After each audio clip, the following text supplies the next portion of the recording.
และร่วมพิธีสืบชะตาหลวงในวันอังคารที่ 11 มีนาคม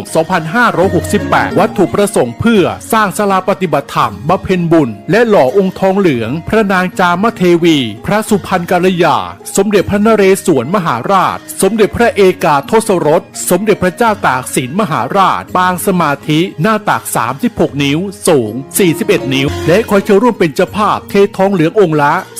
250,000 บาทพร้อมฐานที่ประทับหรือตามกำลังศรัทธากำหนดงานเวลา 9 นาฬิกาพิธีสืบชะตาหลวงเวลา 10 นาฬิกา 39 นาทีพิธีทอดพระป่าสามัคคีโอกาสนี้จึงขอเรียนเชิญทุกท่านร่วมทำบุญตามกำลังศรัทธาสร้างเสริมบารมีกายดีจิตใจแจ่มใสเป็นมงคลชีวิตผ่านบัญชีธนาคารกรุงไทยสาขาโลตัสแม่แตงชื่อบัญชีพระกิตินัทพรพิชิตวัฒนากิจและนางสาวสุวรินทร์อินสวรรค์แม่ชีและนายณรงค์ศรีทิพันธ์เอกเลขที่บัญชี 876064848 สอบถามข้อมูลเพิ่มเติมได้ที่ 081-783-6514 092-323-4798 อย่าลืมวันที่ 1-11 มีนาคม 2568 เชิญร่วมงานปริวาสกรรมและทำบุญทอดผ้าป่าสามัคคีณสำนักวิปัสสนาปฏิบัติบูชาพระพุทธบาท400หลวงปู่ทองสิริมังคโลตำบลสลวงอำเภอแม่ริมจังหวัดเชียงใหม่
เขียนการค้นคว้าซึ่งอาจจะเป็นเรื่องเฉพาะตัวแต่ก็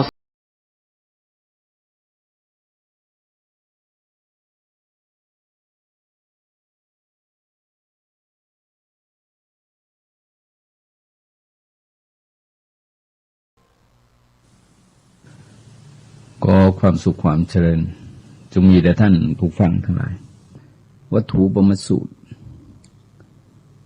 ที่พระเจ้าทรงจำแนกแสดงอุปกิเลส16ประการว่าเป็นเครื่องทำจิตใจของบุคคลให้ขุ่นมัวเศร้าหมองก็ยังมีประเด็นที่พระตถาจารย์อธิบายขยายความออกไปโดยการชี้แจงหลายๆประเด็นแต่ว่าจะยกขึ้นมาบางประเด็น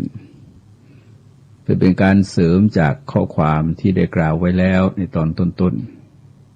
ๆประการแรกก็คือเมื่อจิตเศร้าหมองหวังได้ว่าไปบังเกิดในทุกขติเมื่อจิตผ่องแผ้วก็หวังได้ว่าจะไปบังเกิดในสุคติมันก็สืบเนื่องมาจากหลักที่รับสั่งแสดงว่าดูก่อนภิกษุทั้งหลายจิตนี้ประพัดสอนคือเรืองแสงแต่จิตนี้เศร้าหมองไปเพราะอุปกิเลสที่จรมาและอุปกิเลสก็คือกิเลสประเภทที่มีชื่อต่างๆอย่างที่กล่าวเอาไว้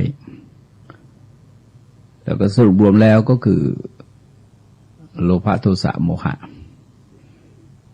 รือถ้าเรียงให้เต็มยศก็คือราคะโลภะโทสะโมหะ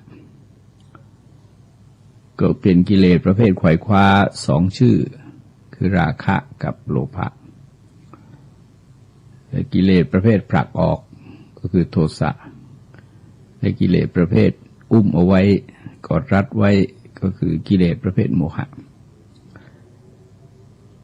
ในการชำระล้างจิตใจให้มีความสะอาดจากเครื่องเศร้าหมองใจที่เรียกว่าอุปกิเลสนั้นพระตถาจารย์อธิบายเหมือนการซักผ้าคืออย่างซักผ้าในปัจจุบันเราจะเห็นว่าก็ง่ายก็ค่อนสะดวกใช้เครื่องแต่ถ้าเราดูถึงการซักด้วยมือจริงๆแล้วก็ต้องใช้ความพยายามท่านี้มันขึ้นอยู่กับว่าสิ่งสกปรกนี่ติดผ้ามากหรือเปล่าถ้าติดมากก็ต้องใช้ความพยายามมากติดน้อยก็ใช้ความพยายามน้อยเพราะกิเลสเองมันก็มีลักษณะอย่างนั้นบางชนิดบางระดับมันก็มีความกัดกร่อนลึกลงไปภายในใจมันมีลักษณะคล้ายๆสนิมที่กัดลึกลงไปถึงในเนื้อเหล็กบางการจะขัดเพียงเบาๆก็คงจะเอาสนิมออกไม่ได้ก็ต้องใช้ความพยายามมากแล้วก็ต่อเนื่องเพราะแนวการปฏิบัติในพระพุทธศาสนาจึงเป็นแนวที่สะสมบารมีคือเป็นการเพิ่มพูนปริมาณความดีขึ้นไปและผลที่เกิดขึ้นจากการละชั่วประพฤติดีเนี่ยมันจะอำนวยผลให้ในชาติปัจจุบันแต่ส่วนหนึ่งก็ยกยอดไปให้ผลในชาติต่อไปแต่ส่วนหนึ่งก็ยกยอดไปให้ผลในภพชาติต่อๆไปจึงแสดงเห็นว่าลงทุนทำดีชาติหนึ่งเนี่ยมันไม่ได้อำนวยผลเฉพาะชาตินั้นแต่ก็มียอดยกมาแบบหน้าบัญชีอยู่ตลอดไปจนกว่าจะสิ้นกระแสกรรมแต่ตามปกติเราก็เพิ่มดีนะฮะเพิ่มดีเพิ่มชั่วไปเรื่อยๆแต่เมื่อเรามองรายละเอียดชีวิตเราจะเห็นว่าคนบางคนเนี่ยเกิดมาก็แย่อยู่แล้วอย่างซ้ำเติมตัวเองให้ตกต่ำมากขึ้นไปอีกก็แสดงว่าแทนที่จะเป็นการเพิ่มบารมีขึ้นภายในจิตมันกลับเป็นการเพิ่มอาสวะขึ้นภายในจิตก็ทำให้วิถีชีวิตของบุคคลประเภทนั้นก็อยู่ในกลุ่มที่เรียกว่ามืดมาแล้วก็มืดไปแต่ในขณะเดียวกันคนบางคนอาจจะเกิดมาอ่อนด้อยในด้านต่างๆแต่เกิดมีความสนึกดีงามมีความชัดเจนในโทษของบาปของอกุศลมีความชัดเจนในคุณค่าความดีงามของกุศลธรรมก็เพียรพยายามปฏิบัติขัดเกลาจิตก็คือเพิ่มบารมีลดอาสวะก็ทำให้วิถีชีวิตของท่านก็อยู่ในประเภทที่เรียกว่ามืดมาแต่ว่าก็สว่างไปในส่วนที่เป็นเหตุให้สว่างเนี่ยมันก็ยกยอดตามไปเป็นเรื่องของบารมีที่ติดตามบุคคลนั้นไปกว่าจะสิ้นกระแสของกรรมที่ตนได้กระทำเอาไว้แต่ในขณะเดียวกันเนี่ยคือความชั่วเราก็ละไม่หมดอ่ะมันคงตามไปแต่ว่าภพชาติมันก็ประณีตขึ้นถ้าหากว่าเขาเกิดด้วยผลของกุศลคือจิตที่ผ่องแผ้วทีนี้ประเภทที่สามเนี่ยที่จริงก็เกิดมาดีมีชาติสกุลดีอาจจะมีรูปร่างหน้าตาดีแต่ว่าไปคลุกคลีกับคนไม่ดีหรือว่าพื้นจิตมันไขว่ต่ำหรือว่าบาปอกุศลมันมาแซงให้ผลแทนก็ทำให้ชีวิตตกต่ำไปก็กลายเป็นประเภทที่เรียกว่าสว่างมาแต่ก็มืดไปก็หมายความว่า ชีวิตในชาติก่อนเนี่ยที่มาเกิดมันเกิดด้วยจิตที่ผ่องแผ้วแต่ว่าในชาติปัจจุบันก็เกิดสะสมพวกอุปกิเลสมากยิ่งขึ้นแต่ตายไปโดยจิตที่ขุ่นมัวเศร้าหมองก็ทำให้ภพชาติตกต่ำคือเราดูตัวอย่างง่ายๆคล้ายๆกับพระเทวทัตเนี่ยเราเห็นว่าพระเทวทัตสว่างมานะฮะเป็นราชกุมารในราชวงศ์โกริยะมีศักดิ์ศรีทัดเทียมกับเจ้าชายสิทธัตถะแล้วก็เป็นลูกพี่ลูกน้องกันด้วย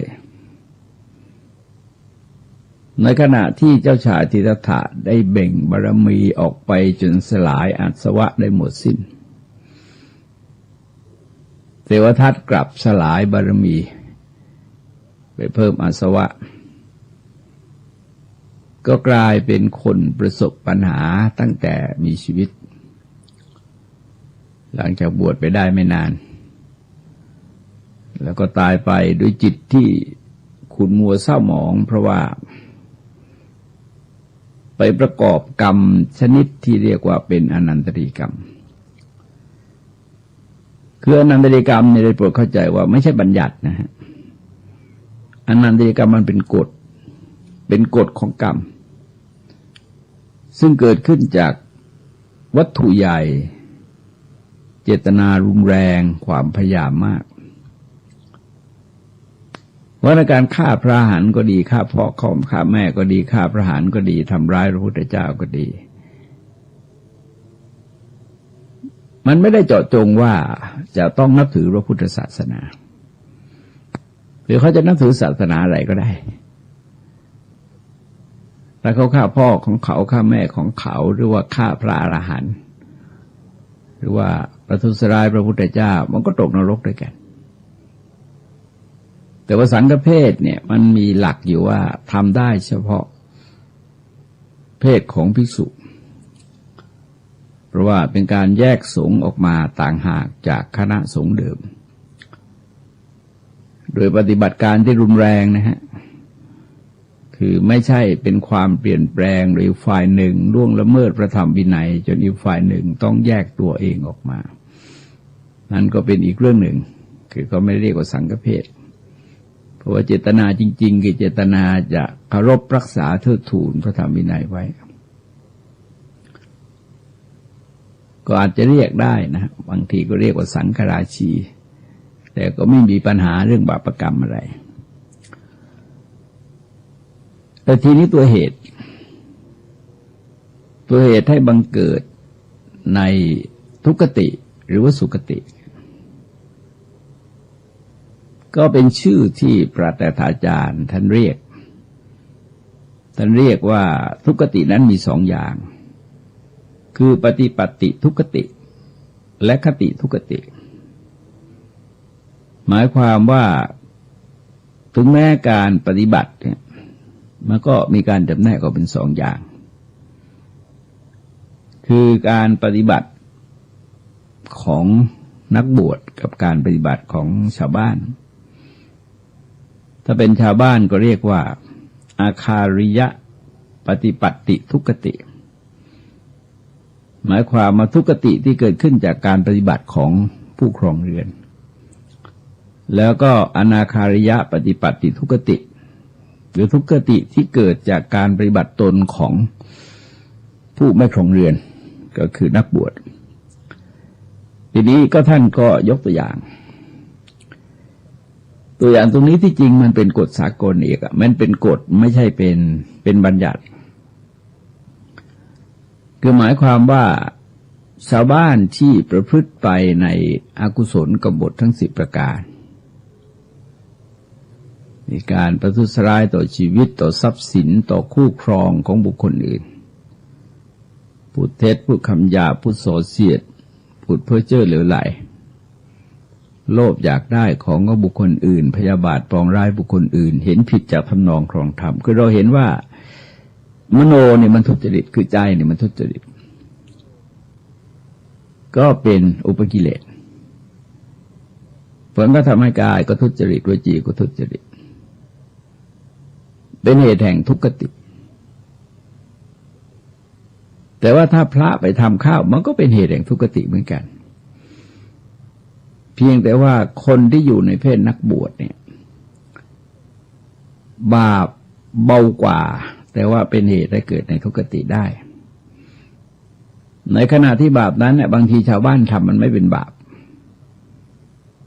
แต่ว่าถ้าพระไปทำข้าวมันเป็นบาปเพราะฉะนั้นพระอาจารย์ท่านจึงแยกออกมาเป็นอนาคาริกะปฏิบัติทุกขติท่านบอกว่าฝ่ายบรรพชิตบวชในศาสนานี้แล้วมีจิตใจเศร้าหมองอาสารับใช้คนอื่นทำตัวเป็นหมอตะเกียกตะกายจะทำลายสงฆ์ทำลายเจดีย์สถานเลี้ยงชีพโดยการให้สินบนต่างๆนะให้ของขวัญอะไรแก่ชาวบ้านแล้วก็ประพฤติอนาจารเที่ยวไปยังสถานที่ที่เป็นอโคจรคือสถานที่ที่ไม่ควรเที่ยวไปเราจะเห็นว่าบางอย่างเนี่ยชาวบ้านมันไม่ถึงกับตกนรกแต่ส่วนใหญ่ก็เป็นเหตุแห่งนรกด้วยกันเพราะคำว่ากรรมเนี่ยมันเป็นกฎสากลมันไม่ได้เกี่ยวกับเป็นพระหรือเป็นฆราวาสเพียงแต่ว่าพระเราบางทีเนี่ยเป็นยกตัวอย่างว่าไปเด็ดกิ่งไม้เนี่ยเราก็ไม่ได้แสดงอาบัติแล้วก่อนจะตายในจิตมันเกิดขุ่นมัวเศร้าหมองไประลึกถึงอาบัติที่ตนยังไม่แสดงก็จะตายไปบังเกิดในทุกขติได้ท่านยกตัวอย่างเอรักกปัฏนาคราชเป็นอดีตภิกษุแล้วก็บวชบำเพ็ญเพียรอยู่ในยุคสมัยที่อายุคนยืนมากคราวหนึ่งท่านนั่งเรือไปในมหาสมุทรแล้วก็ท่านเอามือไปราน้ำแล้วก็ไปถูกสาหร่ายขาดท่านก็เห็นว่าเป็นเรื่องเล็กๆน้อยๆเลยก็ไม่ได้แสดงอาบัติแต่ก่อนจิตจะดับจิตมันเกิดเหนียวมันเป็นอาสนกรรมจิตไปเกิดเหนียวตรงนั้นเข้าก็ทำให้ท่านบังเกิดเป็นนาคราชชื่อว่าเอรักกปัฏนาคราชปรากฏอยู่ในอัตถกถาธรรมบทก็รอคอยการอุบัติของพระพุทธเจ้าแต่แม้ได้พบพระพุทธเจ้ามันก็ไม่สามารถจะบวชได้เพราะว่าตอนนั้นท่านยังอยู่ในเพศของนาคราชอยู่นี่ก็แสดงเห็นว่าพวกนี้ที่จริงมันเป็นปณัตติวัชชะคือมีโทษตามบทบัญญัติของพระวินัยเป็นวินัยสำหรับพระถ้าชาวบ้านทำมันก็ไม่มีปัญหาอะไรแต่ว่าพระไปทำไม่ได้ท่านก็บอกว่าการปฏิบัติอย่างเงี้ยบรรพชิตนั้นดำรงอยู่ในอัตภาพนั้นแล้วร่างกายแตกทำลายไปย่อมไปสู่นรกบ้างกำเนิดสัตว์เดรัจฉานบ้างเปรตวิสัยบ้างชื่อว่าเป็นสมณยักษ์บ้างสมณเปรตบ้างมีกายลุกโชนด้วยผ้าสังคติเป็นต้นถูกไฟไหม้แล้วส่งเสียงโหยหวนครวญครางไปในสถานที่ต่างๆอย่างนี้ชื่อว่าเป็นคติทุกขติของบรรพชิตคือของนักบวชเพราะเราเห็นว่าการเป็นนักบวชเนี่ยที่จริงมันก็ใกล้ทั้งอบายแล้วก็ใกล้ทั้งนิพพานใกล้ทั้งสวรรค์ใกล้ทั้งอบายใกล้ทั้งนิพพานมันอยู่ที่การปฏิบัติตนของท่านสามารถกำกับควบคุมจิตใจให้ผ่องใสได้ต่อเนื่องไหมโดยเฉพาะอย่างยิ่งคือก่อนจะดับจิตที่ก็ถือว่าเป็นเรื่องใหญ่เพราะท่านเน้นตรงนี้เป็นพิเศษนะเน้นที่จิตผ่องแผ้วหรือว่าจิตไม่ผ่องแผ้วว่าเป็นเหตุได้บังเกิดในสุคติหรือเหตุได้บังเกิดในทุกขติทีนี้ไอเหตุให้บังเกิดในสุคติทุกขติเหล่านี้คือในส่วนของความดีมันก็กลายเป็นบารมีที่ต่อเนื่องคล้ายๆการให้ทานในชาติหนึ่งเนี่ยอาจจะอีกตั้งเกิดอีกตั้งหลายชาตินะฮะผลของทานนั้นยังไม่หมด การรักษาศีลอะไรก็ทำนองเดียวกันทีนี้เราจะเห็นว่ากิเลสประเภทเหล่านี้มันค่อนข้างแรงคือค่อนข้างละเอียดอ่ะคนที่ละขาดได้จริงๆถ้าเป็นสามัญชนละขาดไม่ได้เลยสักข้อเดียวมันก็เพียงแต่ว่าลดละบรรเทาให้จางไปคลายไปบรรเทาไปลดความเข้มข้นลดความรุนแรงลงไปแต่ไม่ถึงกับละได้เพราะฉะนั้นท่านจึงบอกว่าการละนี่มีสองอย่างคือละตามลำดับของกิเลสแล้วก็ละตามลำดับของมรรคแต่นี้การละตามลำดับของกิเลสเนี่ยมันก็ต้องอาศัยหลักเขาเนี่ยหลักของศีลสมาธิปัญญาเนี่ยหรือถ้าเราเรียงให้ยาวกว่านั้นก็คือหลักของอริยมรรคมีองค์8ประการเราเห็นว่ามันก็ต้องเริ่มที่สัมมากัมมันตะคือทำยังไงว่ากำกับควบคุมกิเลสเอาไว้อย่าให้มันล้นออกมาจนถึงประทุษร้ายต่อชีวิตประทุษร้ายต่อทรัพย์ล่วงละเมิดในทางเพศมันหยาบมากอ่ะกิเลสอย่างนี้มันหยาบมากวันก่อนฟังเขาสัมมนาเขาประชุมเด็กแล้วก็ให้แสดงความคิดเห็นในเรื่องเกี่ยวกับการมีเพศสัมพันธ์ฟังแล้วก็สยองนะคือตกใจเพราะว่าอาตมาอบรมเด็กอยู่ที่นครราชสีมาก็เดือนหนึ่งก็2-3 ครั้งถึงอาจจะ4 ครั้งแล้วก็ส่วนใหญ่ก็เป็นการตอบปัญหาเพราะปัญหาเหล่านี้ถ้าวัยของเด็กสูงเนี่ยคือหมายความม.4 ขึ้นเนี่ยมันจะมีปัญหาเรื่องเพศเยอะแล้วก็แสดงความคิดเห็นได้ค่อนข้างน่ากลัววันนั้นที่ออกสัมภาษณ์เนี่ยเป็นเด็กผู้หญิง2 คนยังใช้คำว่าดอยออยู่เลยแต่เธอบอกว่าทางโรงเรียนควรเปิดโอกาสให้ผู้หญิงที่ท้องเนี่ยลาพักไปคลอดลูกแล้วให้มาเรียนต่อโอ้เด็กแกตัวเล็กขนาดนี้พูดได้ฉะฉานอย่างนั้นก็ฟังแล้วก็น่าสยองด้วยความคิดในแนวนี้เราจะเห็นว่ามันเป็นทุจริตที่แรงนะฮะทุจริตเกี่ยวกับประทุษร้ายต่อชีวิตประทุษร้ายต่อทรัพย์ล่วงละเมิดในทางเพศเนี่ยเป็นปัญหาใหญ่มากแล้วก็ไม่มีพูดที่ไหนเอาไว้ว่าไปบังเกิดในสุคตินะฮะนอกจากวันตกนรกตั้งแต่ยังไม่ตายเลยซ้ำไปในบางกรณีเพราะฉะนั้นก็ลดกิเลสประเภทล้นๆออกมาคืออย่างที่เคยอธิบายไว้ในเรื่องวิถีทางแห่งความเป็นมนุษย์ที่พลเอกเสรีท่านทำเผยแพร่เป็นซีดีนะคือว่าเวลาทรงอธิบายในอกุศลกบฏเนี่ยถ้ารับสั่งในกรณีที่เป็นกุศลกบฏก็รับสั่งในเชิงขัดเกลาคืออย่าทำเองแล้วก็อย่าใช้ผู้คนอื่นทำตรงนี้ถ้าทำหรือใช้คนอื่นทำจะผิดศีลแต่ในขณะเดียวกันก็อย่าสรรเสริญยกย่องคนที่เขาทำอย่างนั้นเช่นยกย่องคนที่มากชู้หลายเมียอย่างเงี้ยมันแสดงว่าจิตใจยินดีในกามราคะแล้วก็พอใจในเรื่องเหล่านั้นคือถ้าเรามองถึงวรรณคดีของไทยโบราณเนี่ยมันเป็นการสะท้อนภาพสังคมนะคือเราเห็นว่าตัวเอกเนี่ยจะมีเมียเยอะแต่ว่าตัวเอกที่มีเมียไม่มากเนี่ยแต่มันก็แย่งกันอย่างคุณช้างคุณแผนอย่างเงี้ยไปแย่งนางวันทองกันเรื่องพระอภัยมณีที่จริงก็ว่ากันจริงก็ไม่ใช่2 คนนะฮะไม่ใช่นางละเวงวรรลากับนางสุวรรณมาลีก็ยังมีคนอื่น แต่อีเหนานี่เยอะหรือว่ารามเกียรติเนี่ยเราจะเห็นว่าเป็นเรื่องคนเดียวแต่มันไปรุนแรงในเรื่องอื่น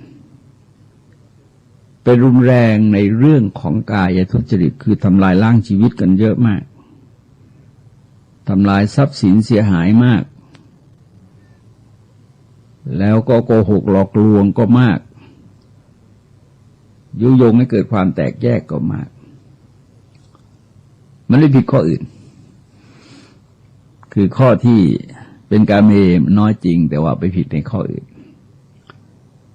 เพราะว่าอาชญากรรมทั้งหลายความเลวร้ายทั้งหลายในโลกเนี่ยที่กระทบต่อสังคมมันไม่อื่นไปจากอกุศลกบฏทั้ง10ประการแล้วก็นอกนั้นก็เป็นลักษณะเป็นอาการจนถึงระดับหนึ่งนี่คือใจอย่าชื่นชมยินดีในการฆ่าในผู้ฆ่าในสิ่งที่ถูกฆ่าซึ่งก็หมายความว่าจิตใจก็ฝึกจนประณีตนั่นก็เป็นการฝึกคือไม่ได้เกี่ยวกับมรรคแต่ถ้าอริยมรรคเนี่ยเขาจะลดเองโดยเขาจะดับเองโดยธรรมชาติหมายความเช่นว่าบรรลุมรรคผลระดับโสดาบันเนี่ยพระโสดาบันท่านละสักกายทิฏฐิได้ความเห็นเป็นเหตุถือตัวถือตนเป็นเราเป็นเขาตนเป็นรูปรูปเป็นตนตนมีในรูปรูปมีในตนแล้วก็ไม่มีความเครือบแคลงสงสัยในพระรัตนตรัยตลอดถึงไตรสิกขาบาปก็บาปจริงบุญก็บุญจริงทุกข์ก็ทุกข์จริงสมุทัยก็เสกเกิดแห่งทุกข์ก็เกิดแห่งทุกข์จริงความดับทุกข์ก็ดับทุกข์จริงมรรคก็มรรคจริงตอนถ้าชัดเจนอย่างนั้นนะท่านไม่ทำหรอกแม้แต่คิดบาปท่านก็ไม่คิดหรอกพวกนี้มันเกิดขึ้นโดยมรรคผลถ้ามรรคแล้วก็เรียกว่าเป็นสมุจเฉทประหารคือดับแต่เด็ดขาดแล้วก็เป็นสมุจเฉทวิมุตติคือจิตหลุดพ้นจากอุปกิเลสเหล่านั้นอย่างเด็ดขาดเพราะในชั้นนี้ท่านมือจึงยกเอาพวกอุปกิเลสที่กล่าวไว้ในตอนต้นเนี่ยมาเกาะกลุ่มไม่เห็นว่ากิเลสประเภทไหนที่มรรคข้อไหนละได้แต่ว่าเวลาจัดเนี่ยตัวอุปกิเลสยังเรียงเหมือนเดิมนะฮะยังเรียงเหมือนเดิมคล้ายๆกับเราพูดถึงนิวรณ์5เราก็เรียงแบบเดิมเช่นว่ากามฉันท์นี่ใครเป็นคนละได้เด็ดขาดปล่อยโน้นเลยนะฮะพระอนาคามีเลยพยาบาทล่ะพยาบาทก็พระอนาคามีก็หมายความว่าพระยะบุคคล2ระดับแรกเนี่ยยังละไม่ได้แล้วก็วิจิกิจฉาปรากฏว่าโสดาบันละได้ทีนี้ท่านก็เรียงมาบอกว่าจะตามลำดับมรรคจะอธิบายการละตามลำดับกิเลสก่อนกิเลส6เหล่านี้คืออภิชฌาวิสมะโลภะความโลภโดยไม่ชอบธรรมคือเพ่งเล็งโลภอยากได้นี้อยากได้โน้นอยากได้นั้นอยากได้ยุ่งไปหมดแล้วก็สัมภะหูดื้อสารัมภะแข่งดีมานะถือตัวอติมานะดูหมิ่นท่านมาทะมัวเมาอันนี้ย่อมละได้โดยอรหัตตมรรคแต่เราเห็นว่ากิเลสประเภทโลภะอภิชฌาวิสมะโลภะเนี่ยคือพระอนาคามีท่านยังมีความยินดีในรูปราคะอรูปราคะคือยังมีราคะในรูปฌานและรูปฌานอยู่แต่ท่านจัดเป็นกิเลสประเภทโลภะผลคนที่ละได้เราจะเห็นว่าหัวดื้อเนี่ยไม่ใช่ง่ายนะต้องมือระดับพระอรหันต์ทีเดียวหรือแข่งดีก็เหมือนกันแข่งดีก็มือระดับพระอรหันต์จึงละได้คือแต่ละข้อนี้ลึกๆทั้งนั้นมานะอติมานะพวกนี้เป็นสังโยชน์ระดับสูงเป็นสังโยชน์ระดับสูงเพราะฉะนั้นคนละได้ก็มี พวกเดียวนะฮะคือพระอรหันต์คนอื่นก็ลดความเข้มข้นลดความรุนแรงของกิเลสเหล่านี้ลงไปแล้วกิเลสสี่คือพยาบาทความอาฆาตพยาบาทที่สายไปจนเป็นอาฆาตวัตถุถึง9ประการนะโกรธความโกรธคือพยาบาทกับโกรธในพวกเดียวกันนะอุปนาหะการผูกโกรธประมาทความประมาทเลินเล่อประเภทที่เผลอเรอหลงลืมขาดสติเราเห็นว่าพระอนาคามีนี่ท่านได้บรรลุสมาบัติด้วยนะฮะเพราะฉะนั้นท่านก็ดับกิเลสพวกนี้ได้ขาดแต่พระโสดาบันยังละไม่ได้นะฮะพวกกิเลสกลุ่มนี้พระโสดาบันยังละไม่ได้แต่ว่าลดลงเรียกว่าทำราคะโลภะโทสะโมหะให้ลดลงทีนี้กิเลสที่6คือมัคคะลบหลู่คุณท่านปราสะตีเสมออิสาคือริษยาเห็นคนอื่นได้ดีแล้วก็ทนอยู่ไม่ได้มัจฉริยะความตนีมายาหรือมารยาเจ้าเล่ห์เสแสร้งต่างๆสาธยะโอ้อวดเหล่านี้พระโสดาบันละได้เพราะอะไรให้ลองสังเกตว่ามันเป็นพวกที่เกี่ยวกับตัวตนหรือมันเป็นตัวเป็นตนทีนี้มันก็ปล่อยวางยึดติดไม่ยึดติดในความเป็นตัวเป็นตนพวกเหล่านี้ก็ละไปที่เรายกตัวอย่างเช่นริษยาเนี่ยหมายความว่าเราก็อยากได้เสียเองแต่พระโสดาบันเนี่ยท่านปล่อยวางความเป็นตัวตนลงไปได้คือแม้จะไม่ได้ตัดขาดเพราะต้องมูลรากแต่ว่าท่านก็ละตัวสักกายทิฏฐิเนี่ยความเห็นว่าเป็นตัวเป็นตนมันก็ละเอียดฮะเวลาอธิบายเนี่ยจริงก็ละเอียดว่าสรุปว่าตนเป็นขันธ์ห้าขันธ์ห้าเป็นตนมีในขันธ์ห้าขันธ์ห้ามีอยู่ในตนก็ท่านจำแนกเป็นสักกายทิฏฐิ20เป็นความละเมียดละไมในด้านจิตมากนะฮะอะไรเป็นอะไรอะไรอยู่ในอะไรเนี่ยก็ยุ่งนะฮะก็ดูยากแล้วท่านก็ละกิเลสประเภทนี้ประเภท6ข้อนี้ได้ทีนี้ส่วนการละตามระดับมรรคเนี่ย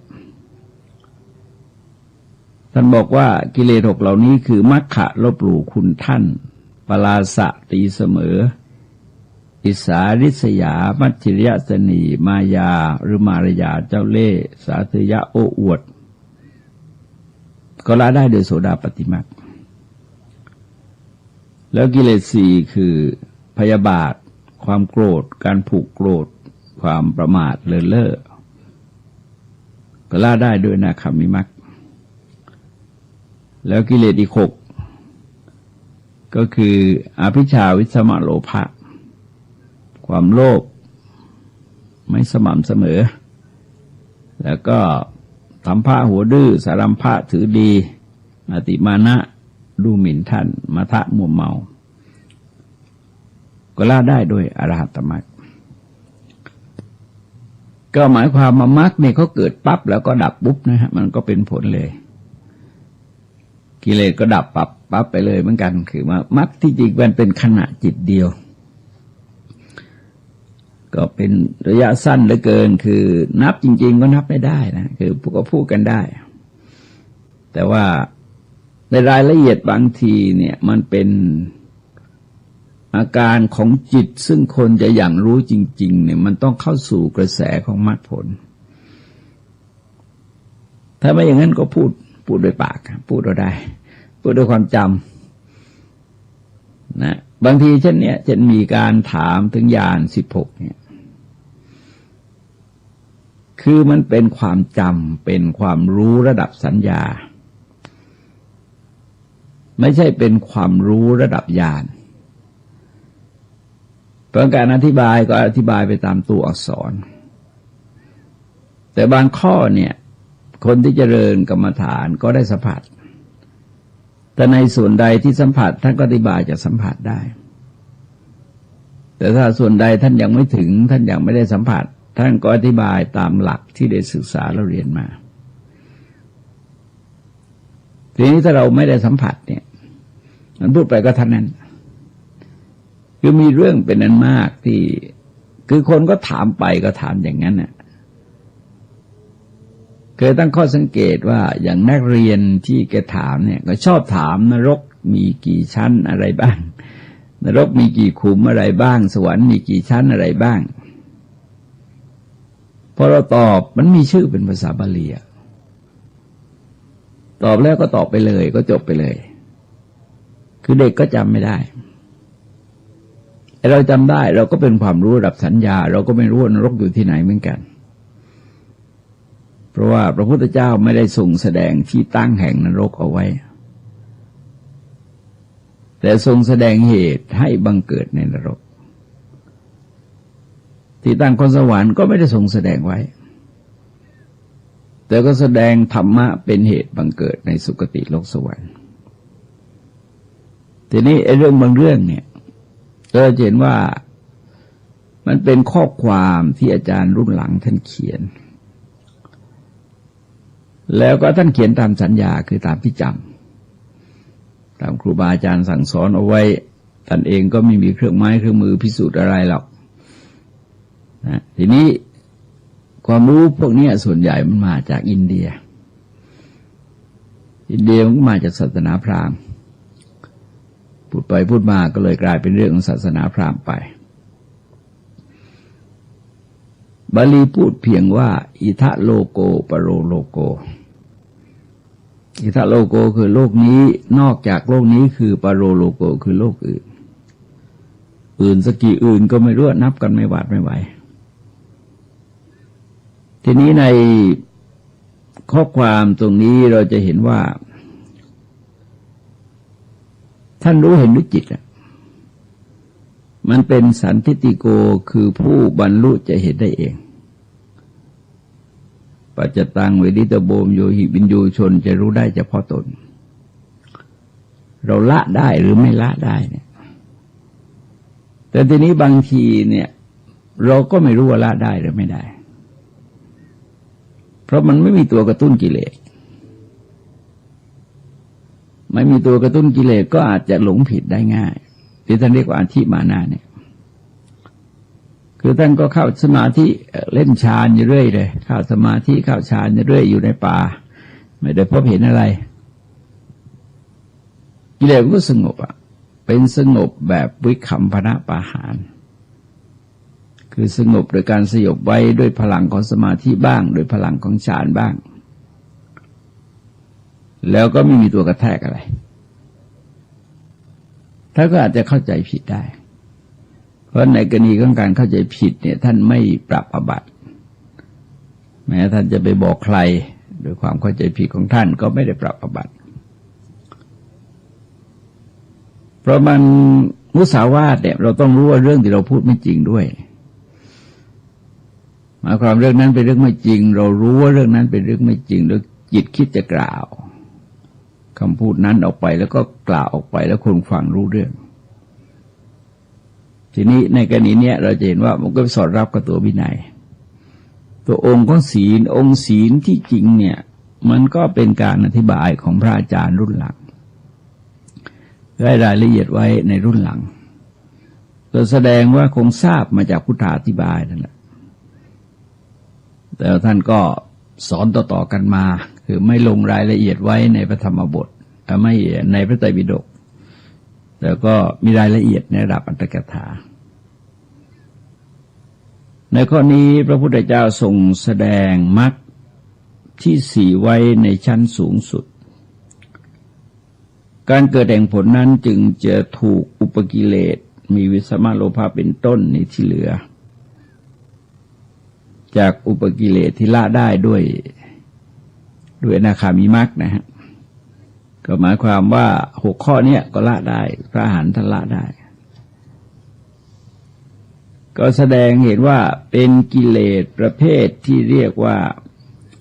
คือถ้าเราดูลักษณะอาการมันก็อยู่ประเภทของอนุสัยของสังโยชน์เนี่ยเพียงแต่ว่าเรียกว่าอุปกิเลสในอนุสัยนั้นก็มี